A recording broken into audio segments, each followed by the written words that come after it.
welcome to Review the Light. Today we're going to be taking a look at a kind of a special light, a titanium M25C Ti Thrones collection by Sunwayman. But before we get into that, make sure you have followed me on Facebook and subscribe to my YouTube channel. That'll make sure you keep up to date with the latest reviews and videos. So the Thrones collection by Sunwayman, or this M25C Ti, like I mentioned, is a titanium flashlight, which is pretty interesting. We'll get into that in a little bit. As you can see here on the sticker, mine says 196 of 1,000. If this is a limited run, they're only making 1,000 pieces of it, which is more than they've done in the past with some of their special edition lights. So I can hope that they are doing well with that. I'll give you just a quick view of the different faces of the box. If you want to pause, you can take a look at any of those. We'll go ahead and open it up. So inside the box, you've got the accessories, and in this little accessory bag you can see there's a clip here, and then there's also a lanyard and a spare O-ring, and then a little gel packet to keep everything dry. Then there's the flashlight itself, and underneath here we have the warranty card and the manual.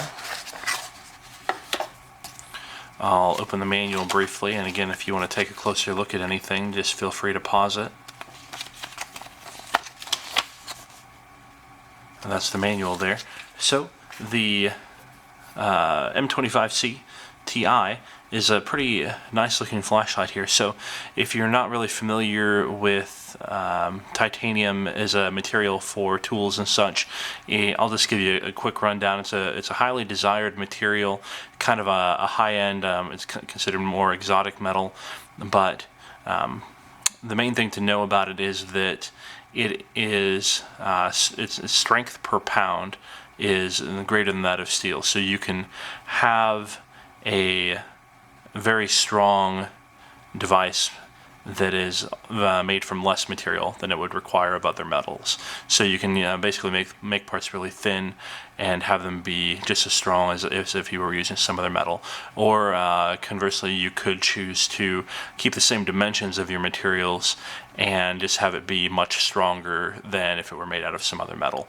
So this weighs a little bit more than, say, like an aluminum flashlight of the same size and mass. Excuse me, not of the same mass, but of the same, of the same size. It would. This one weighs a little bit more, but it's not a lot noticeable. And I'd say the strength of titanium is probably its greatest asset. In addition to that, it also just looks really nice. So you can see here, it's very shiny, and it is going to show some scratches. So you can see. If I go really slow here, you might see shining in the light a few scratches around the edges. That's going to be normal for titanium. It does scratch and dent like other metals, not as easily as some, but the important thing about titanium is that it is going to resist being deformed for a long period of time. So you can see there's some sharp edges here. With the way they have the design cut, those sharp edges are going to remain well defined over a long period of time. Whereas if you compare that to, say, like, here's a standard like aluminum flashlight, and you can see the black hard anodization coating that they have to put over it. If I look closely here, you can see the knurling on this is wearing down in the areas like where it scrapes up against my knife in my pocket and that kind of thing. The aluminum, once that hard anodizing wears off, the aluminum is fairly soft and it doesn't really retain its shape as well over time. So that's another reason where the titanium is going to come in and be pretty useful.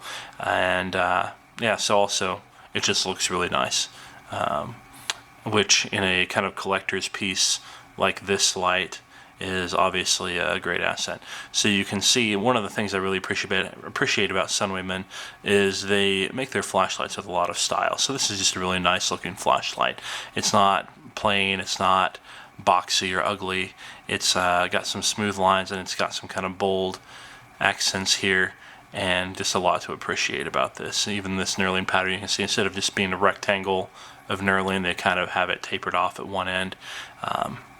It's just a really beautiful body. So I'll let you take a closer look at some of the features there.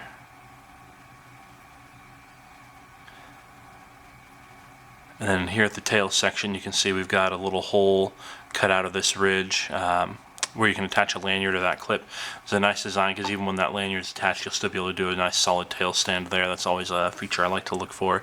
You'll notice there's no tail switch here. It's all going to be controlled by this rotary ring up at the front. Sunwayman's kind of trademark magnetic ring. There's other companies that do the magnetic ring as well, but Sunwayman is pretty famous for it. So we'll look at the tail section here again. You can see that the clip is secured by 2 bolts. So it's on there very, very tight. It's not going to be coming off easily, but you can remove it if you desire to. And then the clip here has got a lot of force, which is something I really appreciate in a collector's piece, because then you can carry it and not have a lot of worry of it falling out of your pocket. So that's the clip there. And we'll take a look inside. It uses the Cree XML2 emitter, U3 bin, I believe they say. This is a great high brightness, high efficiency emitter, pretty floody beam because of its large die. And you can see it's also in a textured reflector that'll also smooth out the beam and make it a little floodier. And just the small size of this reflector combined with like the large size of the emitter die is going to make this a pretty floody beam overall. So I mentioned that this is controlled by the magnetic control ring. Now the rotation on this is not as smooth. If you have some of Sunwayman's other lights or by other companies possibly, you're going to be used to a pretty smooth rotation. This one you can feel because of the titanium. Titanium kind of has this, when it rubs against itself, it doesn't feel as smooth as with other metals. Even if you lubricate it, it still is just going to kind of feel, you're going to get a little bit of a grating feel. So that's just something that comes with the titanium construction you should be prepared for. And this ring is not the continuously variable like Sunwayman has on like their V series. It's from their M series, which have detents in the ring for different set brightness levels. It's not an infinitely variable light. And I don't believe I've tried one of their M series before, but the detents do seem fairly far apart to me. So to get from one detent to the next, I have to rotate it by that much there. So you can see if I'm just holding it, it's kind of difficult to get all the way around. I can't really get all the way around from one end to the other with just a single motion of my 2 fingers here. I kind of have to reposition my fingers partway through to get from off all the way to the maximum. We'll open it up and take a look inside. And again, with the threads, you're going to feel the titanium feel of it a little bit, even though they have lubricated the threads, but you're still just going to feel the titanium rubbing on itself a little bit. So those are the threads there. You can see they're very well done. Titanium is a pretty difficult material to work with, so even just the fact that this light looks like this, every little detail here, they've had to use special tools to do that. So I'm just impressed with the build quality of this in titanium. It's not something simple to do for sure. So looking down there, you might be able to see there's a large spring at the bottom to make connection with the negative battery terminal. Here at the top, you're going to make connection with the positive.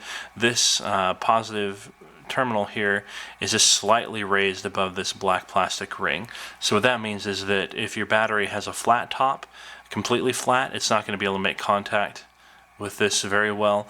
But if it even has just the slightest amount of raised edge, then it can. So here I have a battery that just has a very slightly raised top. It's not completely flat, and that is able to make connection there. If you have a completely flat top battery, you might not be able to make that connection. So you either need button top or at least a slightly raised top. I'll turn that back off before I put it on. So I've got a battery in there, and we'll put it back in. And this is an 18650 battery. You can also use 2 CR123 batteries, or I believe you can also accept 2 16340 batteries. So I've got a battery loaded up in there, and now we're going to give it a try. So I'm in the off position right now. It's got a pretty low standby current. I believe the manual said about 50 microamps. So that'll keep your battery from being drained too much just while it's sitting in there. But if you aren't going to be using it for a long time, obviously just take the battery out, because there's no mechanical disconnect. It's just an electric circuit. Well, I'll turn it to the first position and turn it on. You can see there, it's just kind of a standard beam like you would expect from an XML emitter. I'll put it on a piece of white paper so you can get a slightly better idea of the color. But right now it's not going to look that great because of my white balance. So when I take it outside, you'll see a slightly truer color. So this is the beam pattern here. This is the low, and this is the mid, and this is the high, and then finally the turbo.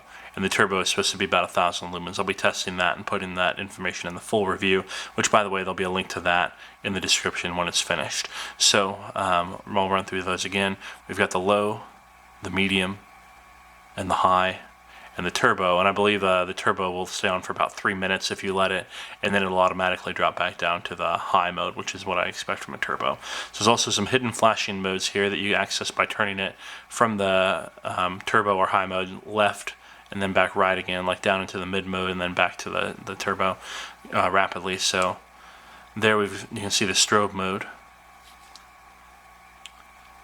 There you can see the SOS. You kind of got to be careful. I pushed a little too hard and started to unscrew my top a little bit there, but I was able to maintain connection, you saw, because of that large spring that was in the base, even though my top became a little unscrewed.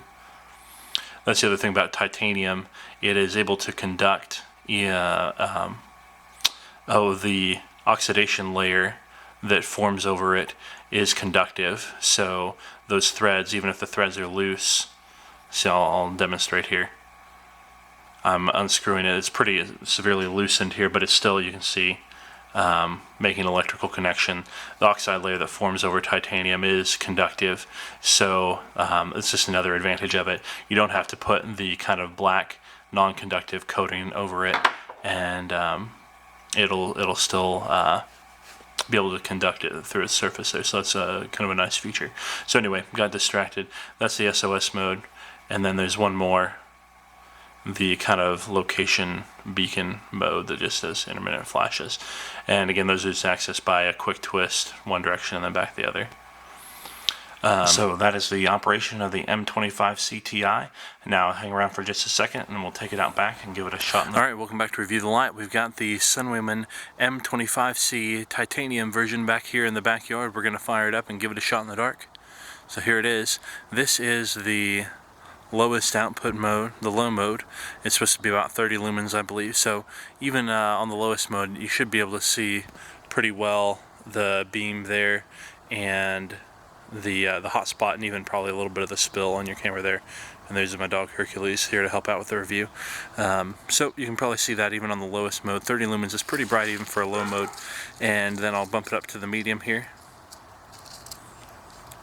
And there's the high. And finally the turbo mode. So you can see this is quite a bit of light. Now you can tell the hotspot is well defined, but it's not extremely tight, and we've got a good wide flood zone here. You can see that on the camera. And the tint that you're seeing is pretty true to what I see with my eyes. If anything, my eyes are making it look a little warmer than I'm showing on the camera right now.